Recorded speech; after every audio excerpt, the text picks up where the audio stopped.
Do you think Coca-Cola can actually clean tough stains or rust? You've probably seen those videos where they soak something in Coca-Cola and then wipe it clean. And somehow, it looks completely brand new. Sounds crazy, right? But do you believe it actually works? Well, in today's video, I'm going to try out myself. And if you enjoy content like this, don't forget to give this video a like and hit that subscribe button for more awesome DIY experiments. First, I need to boil this Coca-Cola. Heating it up can help concentrate the ingredients and make it even more effective. But why does Coca-Cola work for cleaning in the first place? Well, it actually contains phosphoric acid and a good amount of carbonation. While it's still hot, add a bit of baking soda to the mixture. As soon as the baking soda comes into contact with a hot liquid, it instantly starts to react, bubbling up and releasing carbon dioxide. This reaction isn't just cool to watch, it actually serves a chemical purpose. Baking soda is an alkaline compound, and it reacts with the acids in the mixture. That makes it great for breaking down greasy residue, and also acts as a mild abrasive to help scrub away stubborn grime. Give it a good stir to make sure the mixture blends evenly. Mixing these two together helps balance the pH and activates the cleaning power, making it more effective on metal surfaces. Now I'm going to pour the mixture into a metal cup. These ingredients can break down rust, loosen grime, and help lift stubborn stains.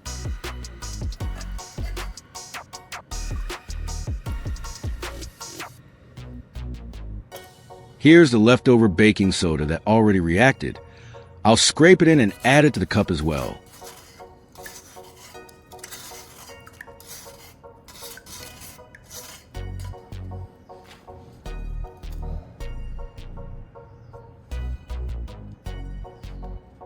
Now, with the mixture still fizzy and active, it's time to add the third ingredient, toothpaste. Yes, the same one we use every day to clean our teeth.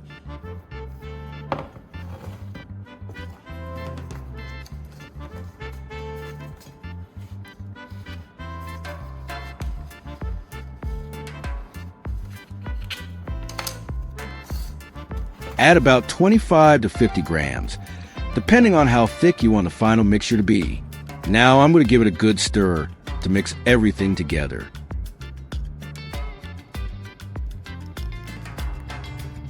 But why add toothpaste to all of this? Toothpaste contains mild abrasives like calcium carbonate or hydrated silica, along with surfactants and fluoride. These ingredients are great for removing fine dirt and restoring shine to metal or enamel surfaces. Plus, its cleaning power gets a serious boost when combined with the acids and carbonation in Coca-Cola.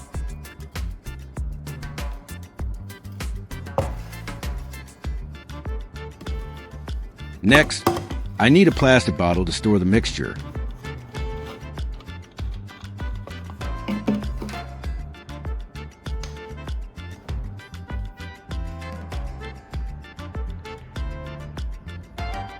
This step allows us to control the flow of the mixture when using it, kind of like a DIY squeeze bottle.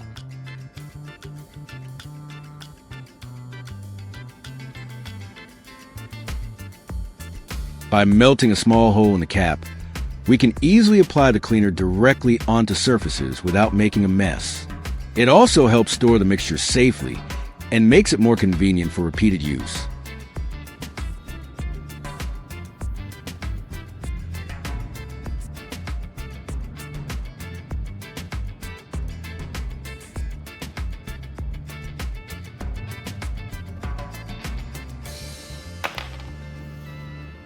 Next, I need to smooth out the edges of the hole I just made.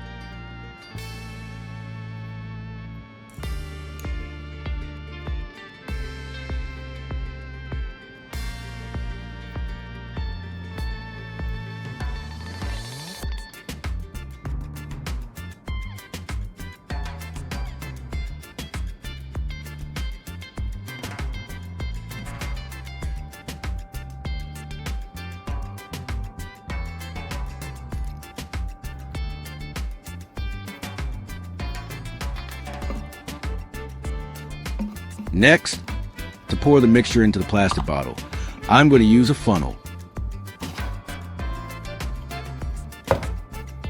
Using a funnel makes this step a lot easier and cleaner. It helps prevent spills and ensures that the thick mixture goes straight into the bottle without wasting any of it. It's a simple tool, but it really makes the whole process smoother and more efficient.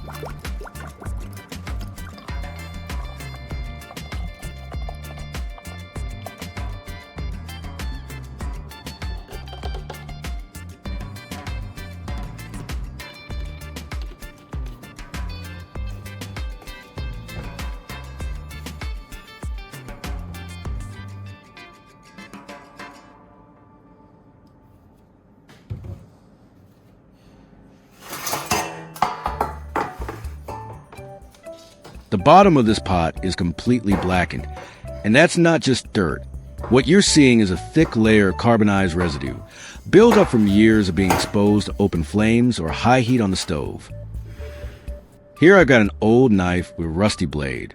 The handle's still in decent shape, but the blade itself is covered in patches of rust, especially near the edges and along the spine. This kind of rust builds up over time when metal is exposed to moisture and air, especially if it hasn't been dried or stored properly. It's the perfect test subject to see just how effective our homemade cleaner really is. If this stuff can bring back the shine on this pot, we'll know it's working. Over time, grease, food particles, and even oil spills get burned onto the surface when they're exposed to repeated heating, especially without being cleaned off right away.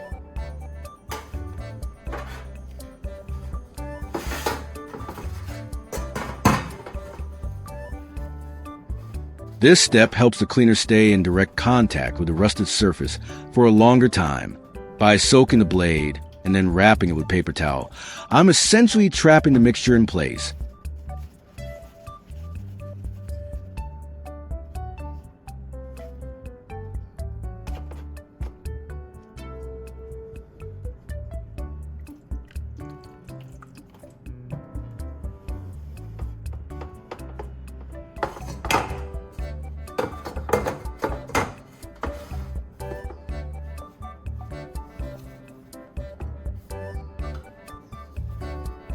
Kind of like a DIY rust treatment wrap.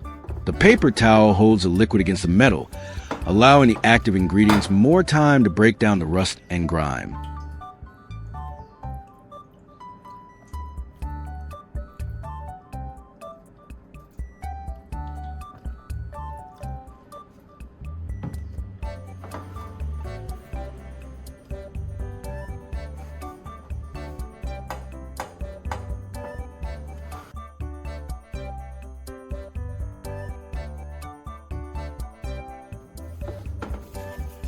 I'll gently peel back the paper towel, and you can already see some of the rust has started to loosen up.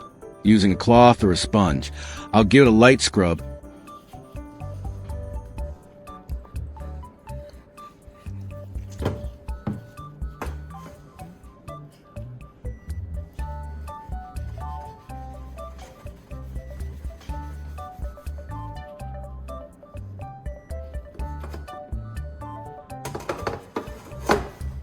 And wow, look at that! What's really nice is how easy it is to scrub now. The rust isn't stuck on like before. The mixture really softened it up. When I go over it with just a sponge, I don't even have to press that hard. You can feel the difference right away. It's coming off smoothly, and that's a good sign that the cleaner is doing its job. No need for steel wool or heavy-duty scrubbing. Just a simple sponge and a bit of patience.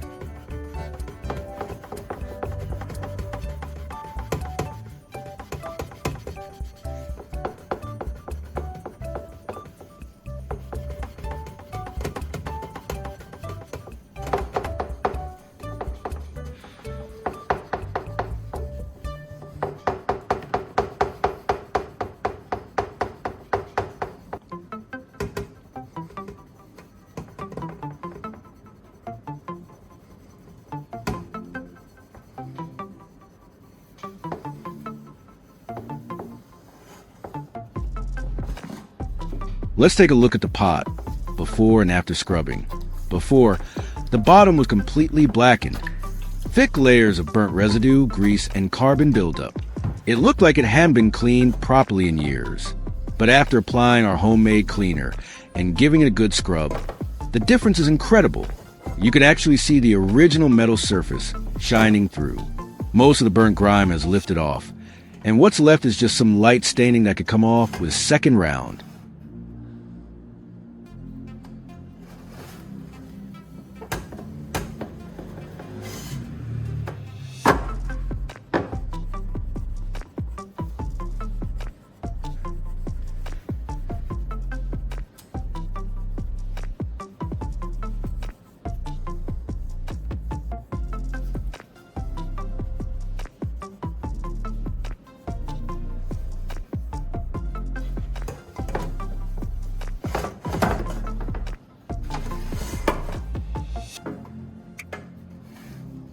As for the knife, I'm going to take it a step further and use some sandpaper.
Even though the cleaner loosened up most of the rust, there are still a few stubborn spots stuck on the blade. Sandpaper is perfect for this, especially fine grit, because it lets me remove the remaining rust without damaging the metal underneath. I'll gently sand along the blade in one direction to smooth it out and bring back that clean metallic shine. It's a simple tool, but when combined with our homemade solution, it really helps restore the blade like new. And that's it. A simple homemade cleaner made from Coca-Cola, baking soda, and toothpaste. It's easy to put together, uses ingredients you probably already have at home, and it actually works on tough stains, rust, and burnt grime. If you enjoyed this experiment or learned something new, don't forget to give this video a thumbs up and subscribe to the channel. I've got more fun and useful DIY projects coming soon. You won't want to miss them.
Have you ever heard of a mixture made using just white PVA glue and silicone that, with a few clever tricks, can be transformed into something incredibly useful and durable?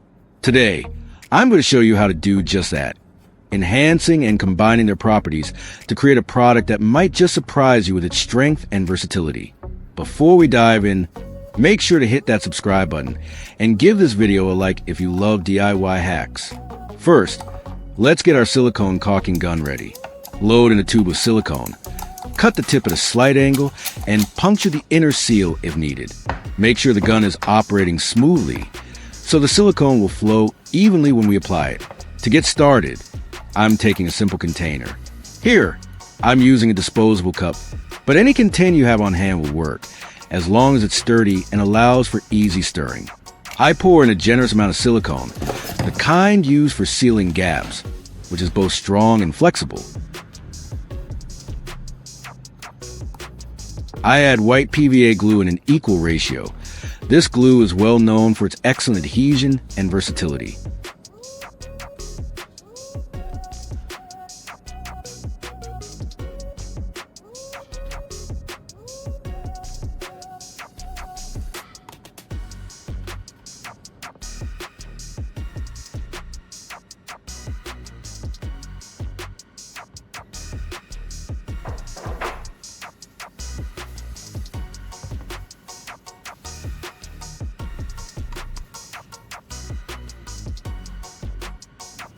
Next, I'm going to add a little ethanol into the mix. I'm adding ethanol here to help thin the mixture slightly and improve its workability. It also helps the ingredients blend together more smoothly and can speed up the curing process a little, making the final product easier to shape and use.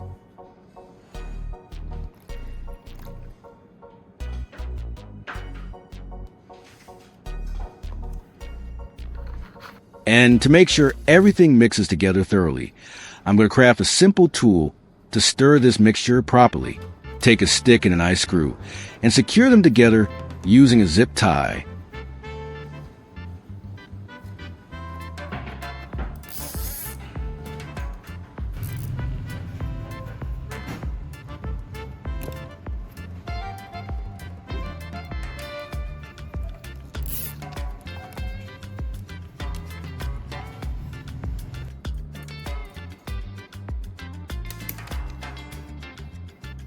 Now, I'm going to attach it to a drill and start mixing everything thoroughly.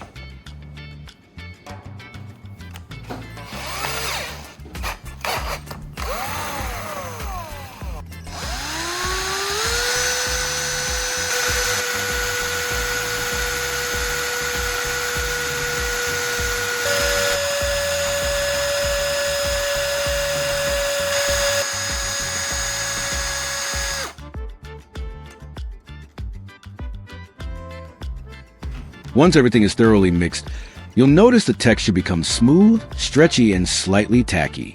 At this point, the mixture is ready to be molded, shaped, or applied wherever you need it. It's now a combination of the strength and flexibility of silicone with the adhesion and versatility of PVA glue, making a surprisingly durable and useful material. I'm going to divide this mixture into separate portions so I can test its different functions individually. For the first portion, I'm going to add some cement.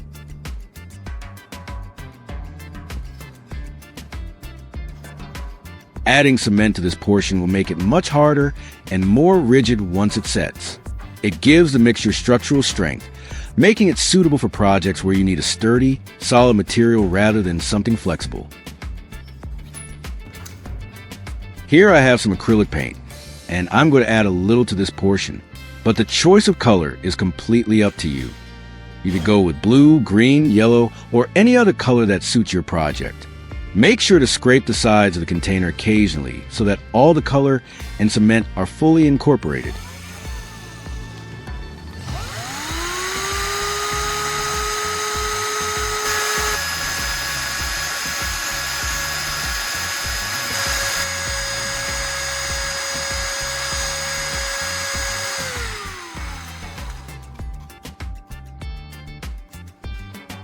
Keep mixing until the texture is even and smooth, with no streaks or lumps remaining.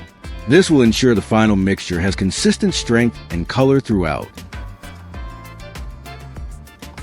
For the remaining portion, I'm going to add a little white paint. The paint color is completely flexible. You can adjust it depending on the material or look you want to achieve.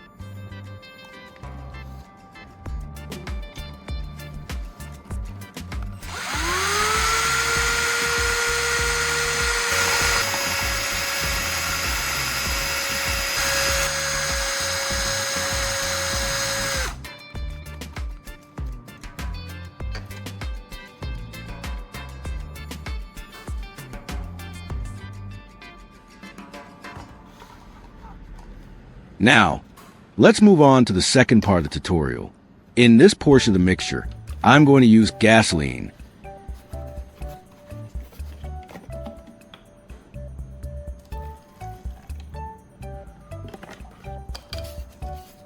I'm going to combine some foam with the gasoline. At first, this combination might seem unusual, but it has incredible potential. The moment I dip the foam into the container, something almost magical happens.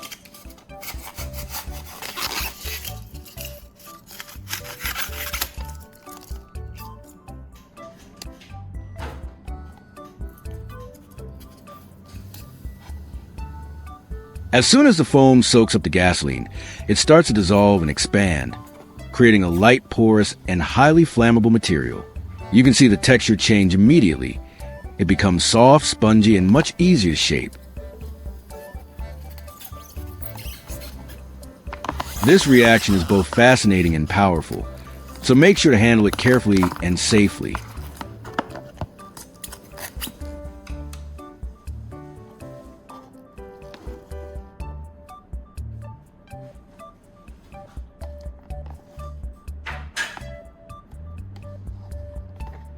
Next, I'm going to add a little white PVA glue into the mixture. With each addition, the ingredients gradually blend together, forming a more uniform and complete mixture. It's almost like watching a recipe transform its texture right before your eyes. And to make it look more vibrant, I'm going to add a little yellow paint.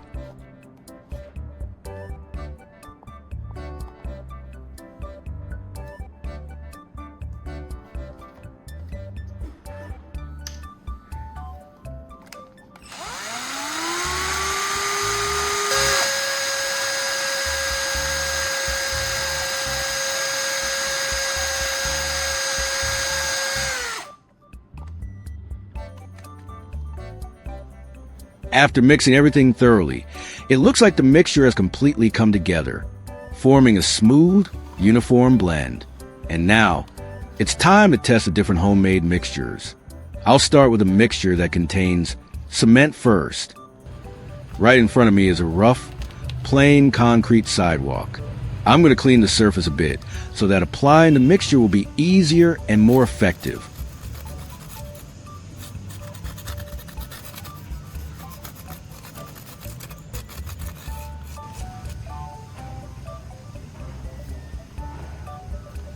I'm going to take a brush and carefully spread the mixture over the surface. I want to make sure it fills all the tiny crevices and uneven spots, so the layer adheres properly and looks smooth. Take your time brushing it evenly, as this will help the mixture bond better and give a more professional looking finish.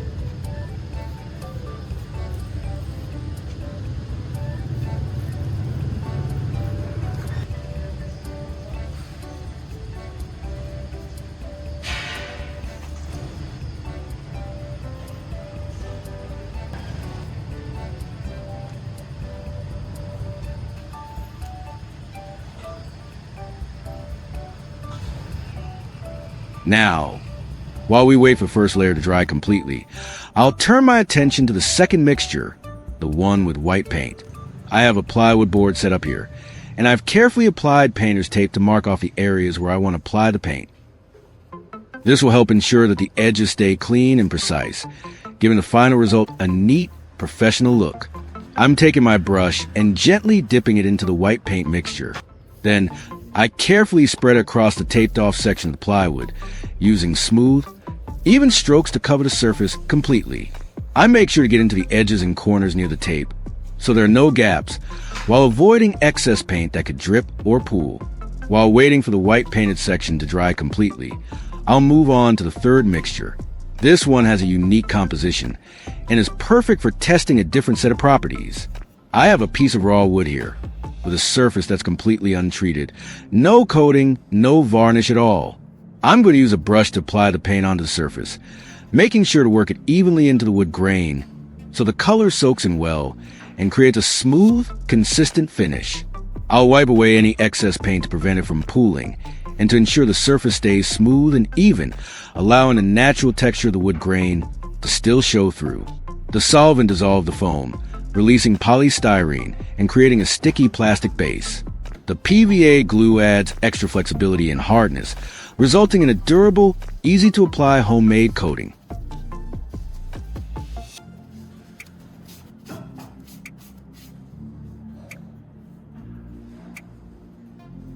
I'll leave it here for about 2 hours and wait for the paint to fully dry before moving on to the next step.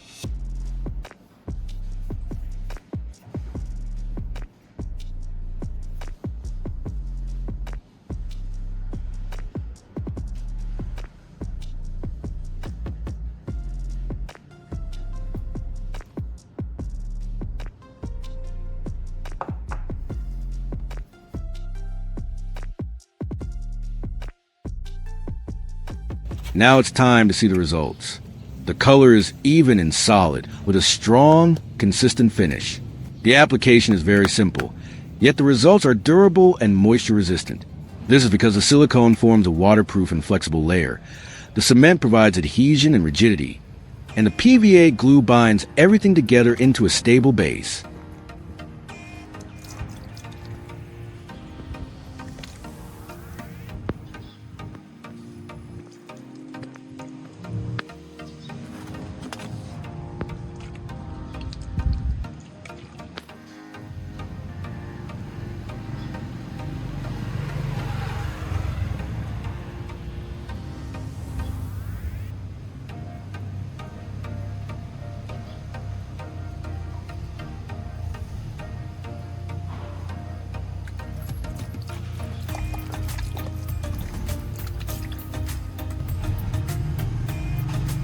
The result is a high-performance homemade coating made from everyday materials, yet capable of outperforming many industrial paints.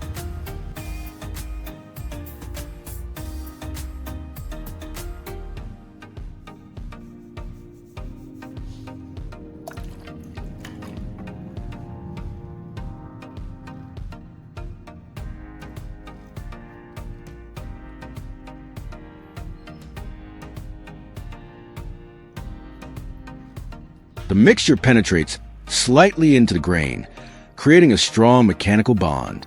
The silicone component forms a flexible, waterproof barrier that protects the wood from moisture and swelling, while the cement adds rigidity and helps resist surface wear. The PVA glue ensures tight adhesion and prevents peeling over time. As a result, the coated wood surface feels smooth, solid, and well protected, maintaining both its structural integrity and appearance for a long time.